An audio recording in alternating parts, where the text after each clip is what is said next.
Das profundezas clamo a Ti, Senhor. Palavras do Salmo 130.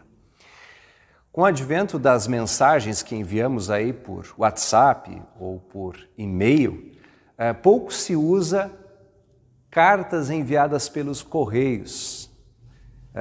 Você já utilizou? Eu, por exemplo, usei bastante, mas hoje em dia não é comum. Dificilmente se usa, mas se usava então envelopes, como esses que vocês veem aqui do lado. De um lado nós colocávamos o nome do remetente, né, quem estava escrevendo, e do outro lado o destinatário, com o endereço do destinatário. Mas tinha que colocar também o endereço do remetente, quem estava escrevendo e de onde estava escrevendo. O Salmo 130 é uma palavra escrita a Deus, uma palavra direcionada a Deus, o Salvador. E ele começa como que colocando o endereço, como nós tínhamos que colocar ali naqueles envelopes. E o endereço do Salmo 130, do salmista, ele que está colocando, está falando com o Senhor, ele diz: das profundezas. Estou escrevendo, orando das profundezas clamo a Ti, Senhor.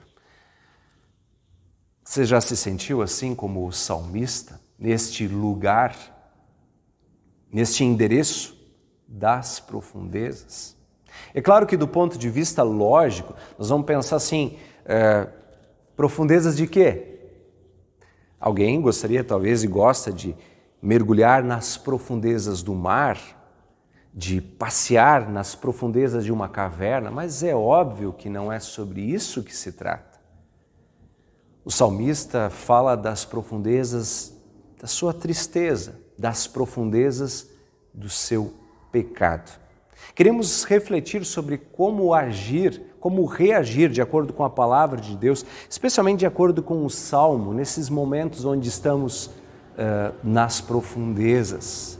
Mas antes disso, quero contar uma história de uma senhora que, digamos assim, estava nas profundezas de problemas financeiros. Era uma senhora viúva que tinha 7 filhos, sendo que o mais velho tinha 13 para 14 anos. Aí você já imagina a idade dos outros, pequenos, uma escadinha, filhos pequenos. Por conta de ter filhos pequenos, ela não podia trabalhar fora, tinha que cuidar deles, enfim, e tinha dificuldade com a renda e muita dificuldade para sustentá-los. Dentre as poucas coisas que ela tinha em casa, a maioria já tinha vendido, ela tinha um rádio. E escutando o rádio, certa vez ela escutou um locutor, um radialista, falando sobre a existência de Deus e desafiando os ouvintes, dizendo assim: se você acredita na existência de Deus, ligue para a gente e explique, diga por que você acredita.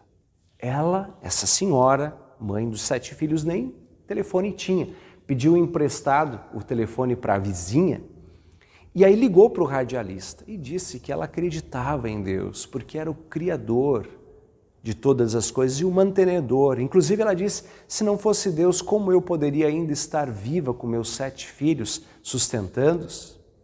E daí ela aproveitou aquele momento, falando com o radialista, o programa tinha grande audiência, e ela fez um apelo. Ele disse: olha, eu estou passando por dificuldade, se alguém por acaso tem um trabalho para mim, sou honesta, enfim, quero o sustento dos meus filhos, se alguém puder me dar uma ajuda. E um dos ouvintes que estava acompanhando era um homem ateu, um homem que não acreditava na existência de Deus, inclusive ficou um pouco mais atento ao programa porque falava sobre esta existência ou não existência. E esse ateu era também dono de uma rede de supermercados e pediu que empregados dele levassem um dos seus caminhões cheios de alimento em doação para aquela senhora viúva e mãe dos 7 filhos. Só que ele deu uma ordem para os empregados dele. Ele disse: olha, vocês vão levar esses alimentos, descarreguem aqui tudo, doem para ela. Só que tem uma coisa que vocês vão ter que fazer. Quando ela perguntar quem enviou esses alimentos, vocês vão dizer para ela que foi o diabo quem enviou. Os empregados até se assustaram. Como assim? Exatamente assim. Quando ela perguntar quem é que foi que mandou, vocês vão dizer foi o diabo quem mandou. E vocês têm que dizer, é uma ordem do seu patrão. Os empregados foram lá e começaram a descarregar as coisas. Mas logo que chegou, antes de descarregar, a mulher quando viu os alimentos, quando ouviu que era uma doação, ela já caiu de joelhos, agradeceu a Deus, se levantou, mostrou onde largar as coisas, mas continuava agradecendo a Deus por aqueles alimentos recebidos. Mas ela não perguntou quem tinha mandado. E os empregados ficaram naquela, será que ela vai perguntar? Será que ela não vai perguntar? Quando já estavam descendo as últimas sacolas, então o empregado foi lá para cumprir a ordem do patrão, né?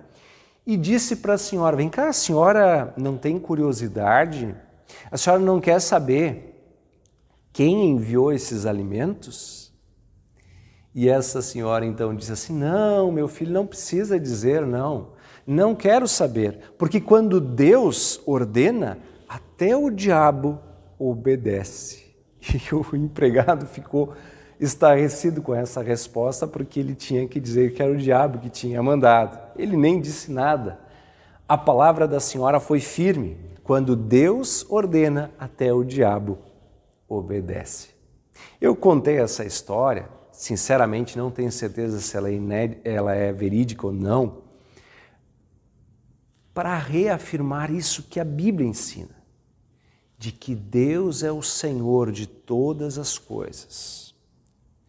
Em Jesus Cristo, Ele veio vencer o mal. Está escrito em 1 João 3,8, para isso se manifestou o Filho de Deus, para destruir as obras do diabo. Percebam, Jesus é o vitorioso, mas mesmo antes de Jesus, no Antigo Testamento, o Senhor Deus, Criador, é o Senhor. O diabo, lá por exemplo na história de Jó, precisava até pedir permissão para agir, porque Deus é quem está no controle. Mas o diabo age, a gente sabe que ele age. Por exemplo, o apóstolo chama a atenção dizendo, o diabo anda ao derredor procurando alguém para atacar. A primeira ação do diabo está em Gênesis 3, texto bíblico do Antigo Testamento indicado para este culto e lido neste culto. Lá em Gênesis 3, o diabo não apenas tenta, mas faz com que Adão e Eva caiam nas profundezas do pecado. No entanto, é também lá em Gênesis 3 que está a declaração da vitória de novo. No versículo 15 de Gênesis 3, a gente pode até colocar aqui ao lado para vocês visualizarem, Gênesis 3,15 é a primeira menção a Jesus, diz assim, porém inimizade entre ti e a mulher, fala para a serpente, para o diabo, entre a tua descendência e o seu descendente, que é Jesus. Este te ferirá a cabeça e tu lhe ferirás o calcanhar. Este lhe esmagará a cabeça, Jesus. E ele de fato, digamos assim, esmagou a cabeça da serpente quando consumou a sua obra na cruz. Quando ele disse, está consumado. Ali o mal estava vencido. O texto também diz sobre o diabo, tu lhe ferirás o calcanhar. Jesus foi ferido.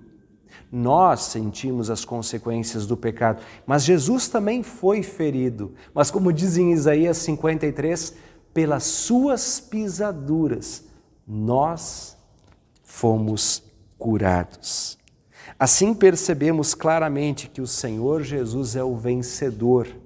Nos textos dos evangelhos, Jesus tem poder sobre os espíritos do mal, afasta o mal. Ali em Marcos 3 até, eles identificam ele como o Senhor do mal, mas ele era o Senhor sobre o mal. Temos esta certeza, essa convicção de que Deus reina. Mas apesar dessa vitória incontestável em Cristo Jesus, as consequências do pecado estão aí, sobre todos nós. E nós sabemos bem, você, eu, nós sabemos bem, as consequências do pecado nos cercam. Em Gênesis 3, lá inclusive o próprio Deus explica para Adão e Eva, olha, agora as coisas ficarão difíceis. Aponta para Eva e diz, olha, tu vais sofrer. Fala das dores do parto, do sofrimento do pecado. Fala também para Adão que as coisas ficariam difíceis no trabalho, espinhos em meio à plantação, problemas, dificuldades. E nós sabemos muito bem destas dificuldades. Mas mesmo em textos que falam destas dificuldades, mais uma vez nós temos o consolo da vitória em Jesus. Foi Cristo quem disse, no mundo passais por aflições, mas tende bom ânimo, eu venci o mundo. Esta vitória nos é concedida. Portanto, quando a gente está nas profundezas, como diz o salmista, o que fazer? Confiar em Deus, não desesperar, clamar ao Senhor. Esta é a recomendação. E precisamos, neste momento, ter um alerta, porque quando a gente se sente assim, abatido pelas profundezas, nos momentos de dificuldade, de desânimo, de tristeza, primeiro o diabo volta a agir. Pois nós temos essa força, esse inimigo interno e esse inimigo externo. Esse inimigo interno é a nossa natureza pecaminosa. E ela nos faz insistentemente pecar. Essa natureza pecaminosa nos faz andar na profundeza da descrença, da falta de esperança, do desânimo. E a gente fica muito mal. O diabo, então, age contra nós, tirando nossa esperança e dizendo que Deus não poderá nos perdoar. Mas o salmista, o Salmo 130, nos lembra que se Deus fizesse uma lista dos nossos pecados, estaríamos ferrados, condenados. Mas ele diz, no entanto, tu nos perdoas. Nesse sentido, é saudável identificar-se como que nas profundezas. Porque o diabo, por vezes, também tenta fazer com que a gente se sinta por cima, como os fariseus, achando que nós somos bonzinhos, bondosos, queridos e que não pecamos. É necessário perceber esse nosso endereço, como eu falei lá no início da carta. Estamos nas profundezas, mas mais necessário ainda é esperar em Deus. É saber que Ele nos perdoa, é saber que Ele nos renova, é saber que Ele nos ajuda. Esta é a nossa certeza. O salmista fala dessa certeza e dizendo em quem ele espera nessa hora de dificuldade. Ele diz, eu esperarei no Senhor, a minha alma espera no Senhor, mais do que os guardas esperam pelo romper da manhã. Essa é a palavra do Salmo 130. Né? Você pode imaginar essa situação, alguém que é vigia, que é guarda, que passa a noite esperando, vigiando, aquilo demora para passar. E ele aguarda chegar amanhã. Assim também o salmista diz, nas profundezas, nesta noite escura, eu espero pelo Senhor, a minha alma espera. E este é o ensinamento do Salmo 130.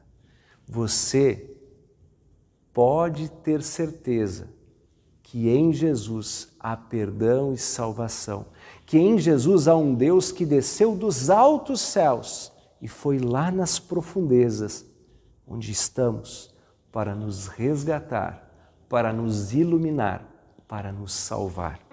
Por isso, nos momentos em que você está mais abatido, entristecido, desanimado, não permita que o diabo lance a tentação do desespero. Antes, espere, confie, porque o Senhor é bom e a sua misericórdia dura para sempre. Amém.